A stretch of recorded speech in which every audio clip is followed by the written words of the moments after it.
بسم اللہ الرحمن الرحیم۔ آپ پر خدا کی سلامتی، برکتیں اور رحمتیں نازل ہوں۔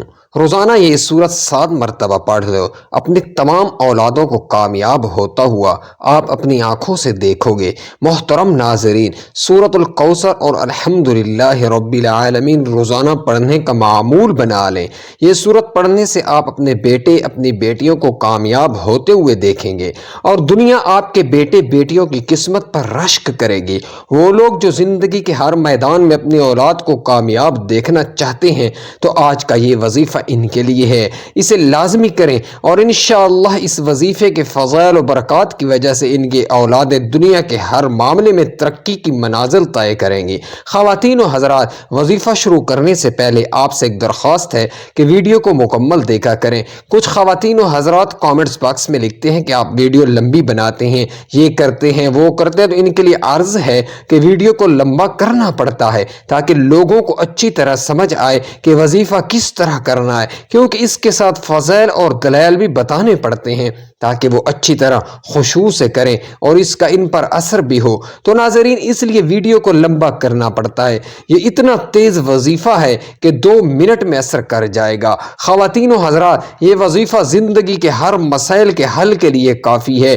اگر کامیاب زندگی گزارنا چاہتے ہیں تو اس وظیفے کو لازمی کریں۔ وہ لوگ جو دنیا کے تمام مسائل سے تنگ آ چکے ہیں اور اپنی اولادوں کی وجہ سے بہت زیادہ پریشانی کا شکار ہیں، وہ دنیا جہاں کے تمام کام چھوڑ کے یہ وظیفہ لازمی کریں۔ یہ ایک خاص وظیفہ ہے کہ پڑھنے والا رب کعبہ کو راضی کر لیتا ہے، اور جس بندے سے رب راضی ہو جاتا ہے اس بندے کی ہر پریشانی، ہر مشکل، ہر تنگ دستی ٹل جاتی ہے۔ سورہ کوثر اور الحمدللہ رب العالمین کے کمالات ہر کوئی جانتا ہے، لیکن اگر کوئی نہیں جانتا تو آج یہ وظیفہ بتائے گئے طریقے سے ایک بار کریں، آپ تمام وظیفوں کو بھول جاؤ گے۔ صرف ایک بار پڑھنے کی دیر ہے۔ یہ وظیفہ آج تک جس کسی کو بتایا، جس نے پڑھا، رب نے بے شمار رحمتوں برکتوں سے نوازا۔ یہ وہ صورت ہے جس سے آپ کی تمام پریشانیاں ختم ہو جاتی ہیں، اور اس عمل کی برکت سے آپ کی اولاد کی تمام پریشانیاں دور ہو جائیں گی اور آپ کی اولاد دن دگنی رات چگنی ترقی کرے گی انشاءاللہ۔ ایک صاحب حضرت علی رضی اللہ تعالیٰ عنہ کی بارگاہ میں حاضر ہوئے اور فرمایا کہ میں تنگ دست ہوں، گھر کے حالات خراب ہیں، بیٹے کا کاروبار نہیں ہے، وہ رزق کی وجہ سے پریشان ہے، تنگ دست ہے۔ حضرت علی نے فرمایا جاؤ استغفار کرو۔ ایک دوسرا شخص آیا، کہا میں بے اولاد ہوں، پریشان ہوں، نرینہ اولاد نہیں۔ حضرت علی نے فرمایا جاؤ استغفار کیا کرو۔ ایک تیسرا شخص آیا، اس نے کہا مولا علی میرے گھر میں پریشانیاں ہیں، اپنا مسئلہ بیان کیا۔ مولا علی نے فرمایا جاؤ استغفار کرو۔ وہ تینوں شخص چلے گئے۔ پاس بیٹھے ایک بندے نے مولا علی رضی اللہ تعالی عنہ سے پوچھا کہ مولا علی آپ کے پاس 3 بندے ہیں، تینوں نے اپنے مختلف مسائل پیش کیے اور آپ نے تینوں کو استغفار کا ہی ذکر کیوں کہا؟ تو حضرت علی نے فرمایا کہ آج ہماری تباہی و بربادی کا سب سے بڑا وجہ ہمارے گناہ ہیں۔ اگر کسی کا رزق تنگ ہوتا ہے تو وہ توبہ کرے، اگر پریشانیاں کسی کی جان نہیں چھوڑ رہی تو وہ توبہ کرے، اگر کسی پر آزمائش آتی ہے تو وہ توبہ کرے، اگر کسی کے گھر غربت ہے تو وہ توبہ کرے۔ توبہ کا ذکر استغفار رب کو راضی کر لیتا ہے، رب کو منا لیتا ہے، اور جس بندے سے رب راضی ہو جاتا ہے پھر اسے مانگنا نہیں پڑتا، اسے غیبی خزانوں سے دے دیا جاتا ہے۔ مولا علی نے فرمایا آپ پر مشکل وقت آ جائے استغفار کرو، اور بعض اوقات انسان سے جانے انجانے میں کوئی ایسا گناہ، کوئی ایسی بات، کوئی ایسا عمل ہو جاتا ہے کہ وہ بندہ رب کی پکڑ میں آ جاتا ہے، اور جب بندہ رب کی پکڑ میں آ جائے تو اسے کوئی جادو جنات، کوئی بھی وظیفے، کوئی اعمال، کوئی بھی عمل آپ کا فائدہ مند نہیں رہتا۔ جب تک آپ اپنے گناہوں کی سچی توبہ نہیں کرتے آپ کامیاب ہو ہی نہیں سکتے۔ اس لیے آپ نے سب سے پہلے اپنے گناہوں کی سچی توبہ کرنی ہے۔ محترم ناظرین، یہ کامیابی کا راز آپ کو بتا رہا ہوں۔ میں لوگوں کے وظائف سنتا ہوں، لوگ بڑے بڑے وظائف بتاتے ہیں، بڑے بڑے درس دیتے ہیں، لیکن ہم میں سے، آپ میں سے بہت سے لوگ ان باتوں کو پہلے سے جانتے ہیں۔ مقصد کیا ہے؟ کوئی ایسا عمل بتا دیا جائے جو ہمیں واقعی کامیاب کر دے، تو استغفار ایسا عمل ہے جو ہمیں گناہوں سے چھٹکارا دلا سکتا ہے۔ ناظرین کرام، ہمارے گناہ ہی ہیں جس کی وجہ سے ہماری تباہی و بربادی بڑھتی جا رہی ہے اور ختم ہونے کا نام نہیں لے رہی۔ آپ اس تباہی و بربادی سے بچنا چاہتے ہیں تو استغفار کی کثرت کریں۔ استغفار کے لغوی معنی مغفرت طلب کرنا ہے، اور مغفرت گناہوں کے شر سے بچنے کو کہتے ہیں۔ دین اسلام میں استغفار کی بڑی اہمیت ہے، اور قرآن کریم میں بہت ساری آیات موجود ہیں جو مغفرت و استغفار کے بارے میں بتاتی ہیں۔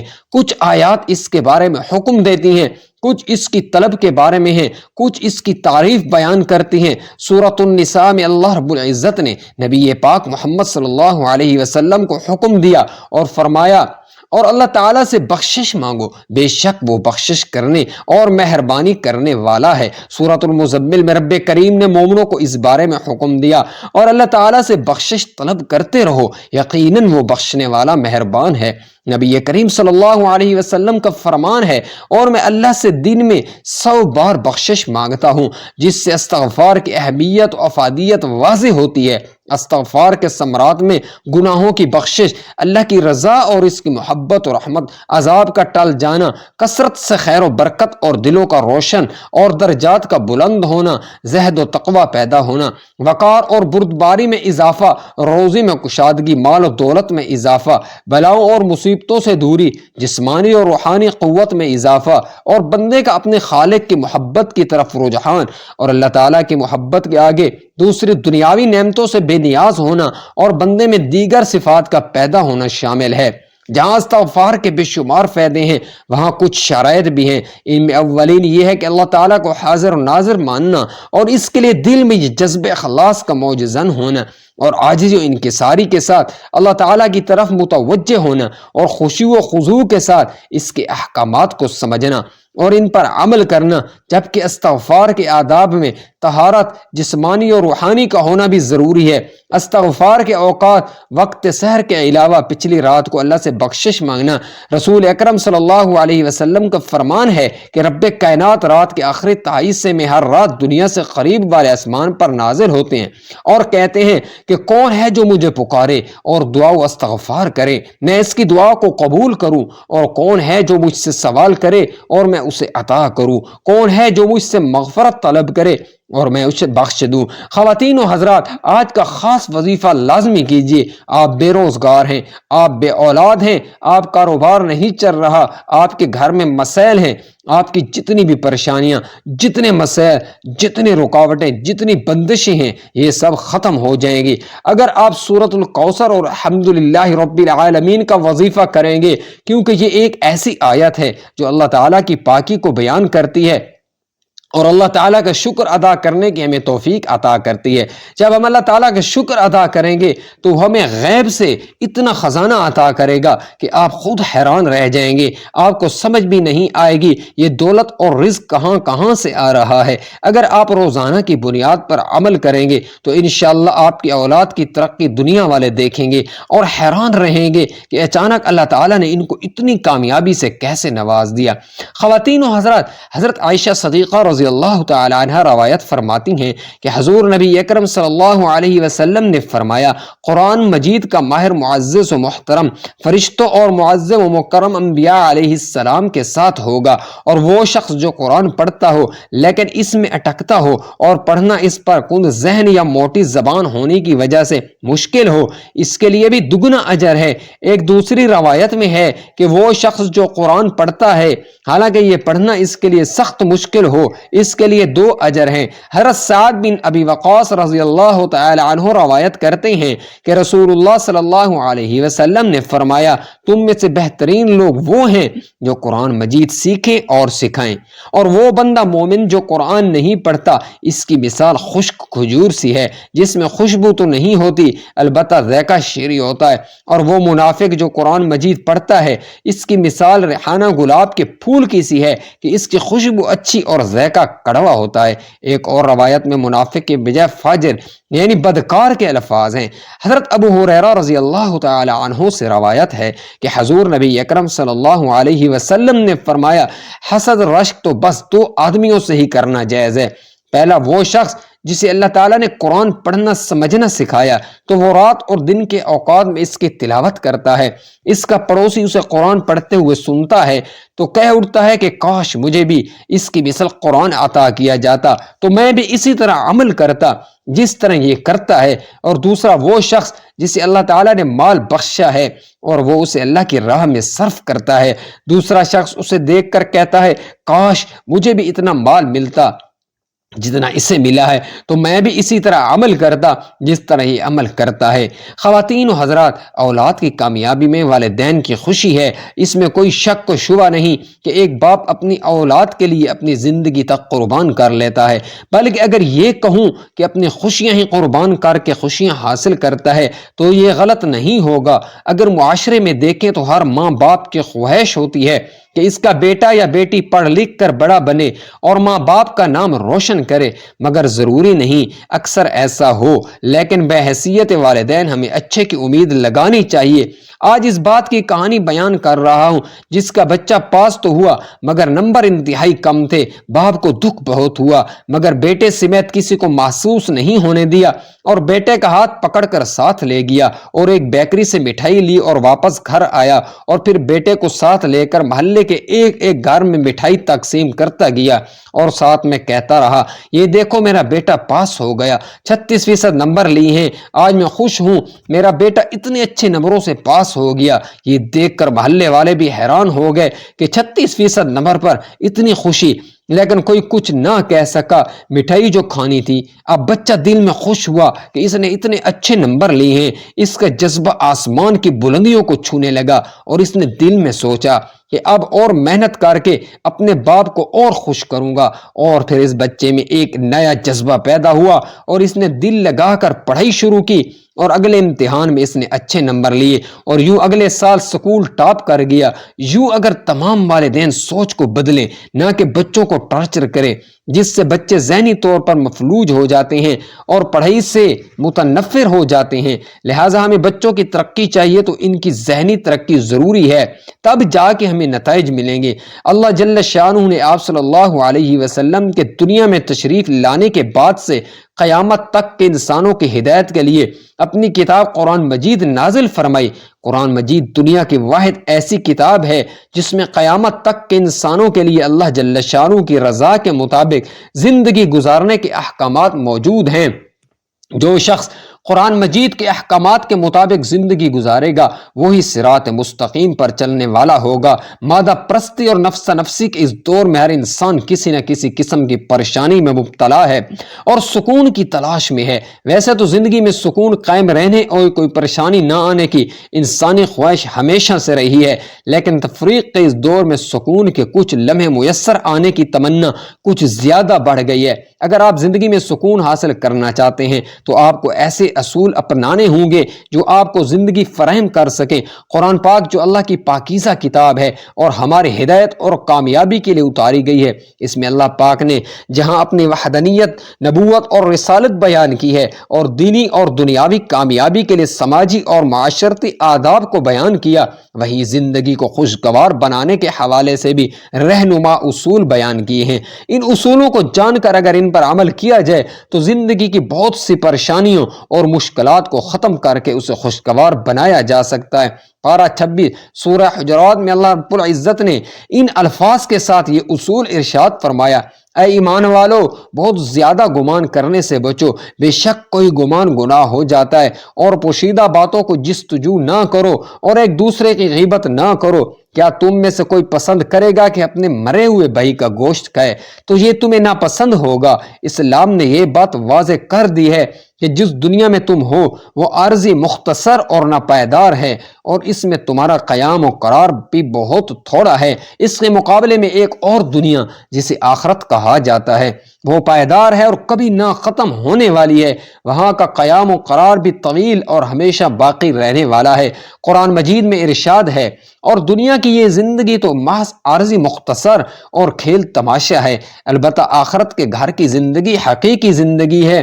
کاش یہ جانتے ہوئے، یہ معلوم ہو جانے کے بعد کہ دنیا بھی عارضی ہے اور یہاں کا قیام بھی عارضی ہے، اس کے باوجود مستقل اسی میں پڑ جانا نادانی بلکہ بے عقلی کی علامت ہے۔ انسان خوب جانتا ہے کہ اسے موت آ کر رہے گی اور پھر پل بھر میں اس کی خواہشات کا خاتمہ ہو جائے گا، دنیا چھوٹ جائے گی اور دنیا والے اس سے بچھڑ جائیں گے۔ اس کے باوجود وہ غیر ضروری کاموں میں الجھا ہوا ہے۔ کامیاب زندگی کے لیے ضروری ہے کہ مختصر وقت کو کام میں لایا جائے اور پل پل اس کی حفاظت کی جائے۔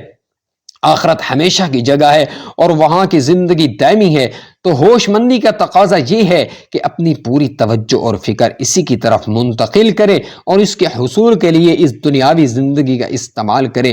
قرآن مجید میں آخرت کی دائمی زندگی کو واضح الفاظ میں بیان کیا گیا ہے اور اس کی طرف توجہ دلاتے ہوئے اس کی فکر کرنے کی ترغیب دی ہے۔ ارشاد ہے، اے لوگو، کیا ہو گیا تم کو؟ موت کی حقیقت جاننے اور آنکھوں سے دوسروں کے مرنے کا مشاہدہ کرنے کے باوجود لیکن پھر بھی تم لوگ دنیاوی زندگی کو مقدم رکھتے ہو، حالانکہ آخرت کہیں زیادہ بہتر اور کہیں زیادہ پائیدار ہے۔ اس زندگی کو کامیاب بنانے کا نسخہ خدا کی بندگی اور اس کی فرما برداری ہے۔ اس سے جہاں دنیاوی زندگی درست ہوتی ہے اور سکون و اطمینان کا باعث بنتی ہے، وہیں آخرت کی کامیابی اور وہاں کی دائمی زندگی کی خوشیاں بھی حاصل ہوتی ہیں، اور اس کا احساس بھی یہاں کی زندگی میں تازگی اور مسرت پیدا کرتا ہے۔ مگر بہت سے لوگ اب بھی آخرت سے غافل ہو کر دنیاوی زندگی میں الجھے ہوئے ہیں اور حقیر دنیا کے پیچھے پڑے ہوئے ہیں۔ قرآن مجید نے ان لوگوں کو جو آخرت سے غافل ہو کر دنیا سے چمٹ جاتے ہیں اور اپنی غفلت سے باخبر ہونا نہیں چاہتے، ان پر افسوس ظاہر کیا اور ان سے پوچھا ہے کہ کیا تم آخرت کے مقابلے میں دنیاوی زندگی پر راضی ہو چکے ہو؟ اگر ایسا ہے تو یاد رکھو کہ دنیاوی زندگی کا مزہ آخرت کے مقابلے میں کچھ بھی نہیں مگر تھوڑا ہے۔ دنیاوی زندگی کا قیام بہت تھوڑا اور مختصر ہے۔ یہاں نہ تو ہر خواہش پوری ہوتی ہے اور نہ ہی زندگی کا مکمل سکون حاصل ہوتا ہے، بلکہ یہاں کی زندگی کا وہاں حساب دینا ہوگا۔ ہر چھوٹی بڑی چیز کے متعلق پوچھا جائے گا۔ جو جتنا سامان زندگی اکٹھا کرے گا اتنا ہی بوجھ اپنے سر پر لاد کر لے جائے گا، اور جو جتنا کم سامان رکھے گا اتنے کم ہی سوالات اسے کیے جائیں گے۔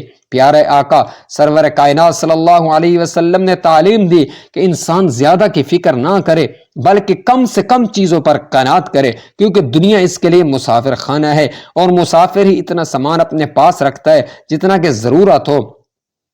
حضرت عبداللہ بن عمر رضی اللہ تعالیٰ عنہ فرماتے ہیں کہ ایک دن نبی پاک صلی اللہ علیہ وسلم نے میرا کندھا پکڑ کر فرمایا، دیکھو دنیا میں ایسے رہو گویا تم اجنبی ہو یا راستہ چلنے والے مسافر۔ اگر انسان غور و فکر سے کام لے، اسلامی اصولوں اور نبوی سیرت کے مطابق زندگی گزارنے لگے تو اسے قدم قدم پر محسوس ہوگا کہ زندگی کس قدر سہل اور آسان ہے، سادگی میں عافیت ہے اور بے جا تکلفات میں تکلیف ہے۔ انسان پر تکلیف آتی نہیں، وہ خود لاتا ہے۔ انسان چاہے تو بہت کم خرچ میں اپنی ضروریات کی تکمیل کر سکتا ہے اور بقیہ کو دوسروں کی خدمت میں صرف کر سکتا ہے۔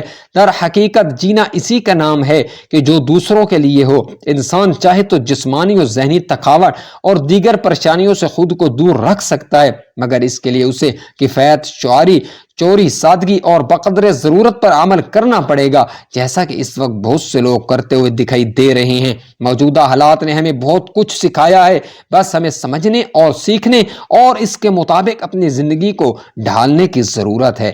اگر ہم زندگی میں سکون اور اطمینان چاہتے ہیں اور بقیہ زندگی کو پربہار بنانے کا ارادہ رکھتے ہیں تو قرآنی اور دینوی نسخہ پر عمل کرنا ہوگا۔ دنیا میں بقدر ضرورت ہی دل لگانا ہوگا، آخرت فکر اور تیاری کرنی ہوگی جو آخری اور ابدی گھر ہے، اور دنیا میں اتنا ہی سامان رکھنا ہوگا جتنا کہ اٹھانے کی ہمت ہو اور اس کا حساب دینے کی ہم میں طاقت و صلاحیت ہو۔ یقیناً جو انسان آخرت کی فکر کرتا ہے وہ دنیا کے غم سے نجات پا جاتا ہے، اور جو آخرت کے عظیم نعمتوں سے بہروور ہونا چاہتا ہے وہ دنیا کی حقیر چیزوں میں نہیں الجھتا۔ اس کے نتیجے میں وہ دنیا کے غم سے آزاد ہو کر زندگی گزارتا ہے اور کہتا ہے زندگی تو کتنی آسان ہے۔ خواتین و حضرات، آئیے آج کے وظیفے کی طرف چلتے ہیں۔ آپ نے یہ وظیفہ روزانہ کسی بھی نماز کے بعد پڑھنا ہے۔ باوضو مصلی پر بیٹھ کر آپ نے سب سے پہلے ایک بار اعوذ باللہ من الشیطان الرجیم پڑھنا ہے اور ایک بار بسم اللہ الرحمن الرحیم پڑھ کے وظیفے کا آغاز کرنا ہے۔ نبی کریم صلی اللہ علیہ وسلم کی ذات اقدس پر 3 مرتبہ درود پاک پڑھنا ہے۔ درود پاک آپ کوئی سا بھی پڑھ لیں یا نماز والا درود ابراہیمی پڑھ لیں تو اس سے بڑھ کر اور کچھ بھی نہیں۔ ایک مرتبہ میرے ساتھ بھی درود پاک پڑھ لیں تاکہ ثواب ہو۔ اللہم صلی علی محمد وعلی آل محمد کما صلیت علی ابراہیم وعلی آل ابراہیم انک حمید مجید۔ اللہم بارک علی محمد وعلی آل محمد کما بارکت علی ابراہیم وعلی آل ابراہیم انک حمید مجید۔ آپ نے درود پاک پڑھتے ہی سب سے پہلے عاجزی کے ساتھ اپنے مقصد کی نیت کرنی ہے۔ مقصد جتنا بڑا ہو یہ نہ دیکھنا کہ یہ ناممکن ہے، دیکھو کہ مانگ کس ذات سے رہے ہیں جو عرش الہی کا رب ہے، خزانوں کا مالک ہے۔ آپ اس رب سے مانگ رہے ہو جس کے قبضہ قدرت میں دونوں جہانوں کی بادشاہت ہے، اور وہی آپ کو عطا کرے گا۔ بے شک وہ ہر چیز پہ قادر ہے اور وہ بہت غفور الرحیم اور بے نیاز ہے۔ آپ انشاءاللہ جو مانگیں گے آپ کو مل جائے گا۔ اپنے مقصد کی نیت کیجئے۔ اگر آپ اپنی اولاد کی ترقی اور کامیابی چاہتے ہیں تو یہ ذہن میں رکھیں کہ میں بیٹے کے لیے یا بیٹی کے لیے یہ وظیفہ پڑھ رہا ہوں یا پڑھ رہی ہوں۔ اگر آپ کی کوئی اور حاجت ہے، کوئی اور پریشانی ہے، تب بھی یہ وظیفہ پڑھ سکتے ہیں۔ گاڑی، دولت، شہرت، کامیابی، ترقی، خوشحالی جو بھی چاہیے وہ مانگ لیں۔ آپ کو اپنے مقصد کی نیت کرنے کے بعد وہیں بیٹھے آنکھوں کو بند کرنا، پوری توجہ اور دھیان سے وظیفہ پڑھنا شروع کیجئے۔ یہی کامیابی کا راز ہے۔ اسی طرح کسی بھی کامیابی کا راز شروع ہوتا ہے درود پاک پڑھ کر۔ جو بھی دعا اور جو بھی وظیفہ کیا جاتا ہے تو وہ ضرور قبول ہوتا ہے۔ جو بندہ درود پاک پڑھتا ہے تو وہ اللہ تعالیٰ کو راضی کرتا ہے، کیونکہ اللہ تعالیٰ اس عبادت سے بہت خوش ہوتا ہے۔ اس لیے کہا جاتا ہے کہ تمام عبادات میں سے سب سے زیادہ افضل درود پاک پڑھنا ہے، جس کی قبولیت کا کوئی شک نہیں، کیونکہ رب کی رضا اسی میں ہے کہ جب بندہ اپنے کبیرہ صغیرہ گناہوں کو بخشوا لیتا ہے تو رب راضی ہو جاتا ہے۔ اسی طرح سے آپ نے درود پاک پڑھ کر یہ وظیفہ شروع کرنا ہے۔ یہ وظیفہ آپ اپنے ہاتھ کی انگلیوں پر گن کے پڑھ سکتے ہیں یا تسبیح کا استعمال کر لیں، لیکن تعداد میں کمی بیشی نہیں ہونی چاہیے۔ آپ نے ہاتھ کی انگلیوں پر 100 بار الحمدللہ رب العالمین پڑھنا ہے، کمی بیشی نہیں کرنی۔ بعض اوقات بندہ 1-2 کم یا زیادہ پڑھ جاتا ہے، لیکن آپ نے 100 دانوں کی تسبیح کرنی ہے، 100 بار پڑھنا ہے۔ اور جب آپ کی زبان سے نکل رہا ہو الحمدللہ رب العالمین، آپ روتے ہوئے تڑپتے ہوئے رب کعبہ سے مانگتے چلے جائیں۔ یقین کیجیے اللہ تعالیٰ آپ کی نسلوں کو آباد کر دے گا۔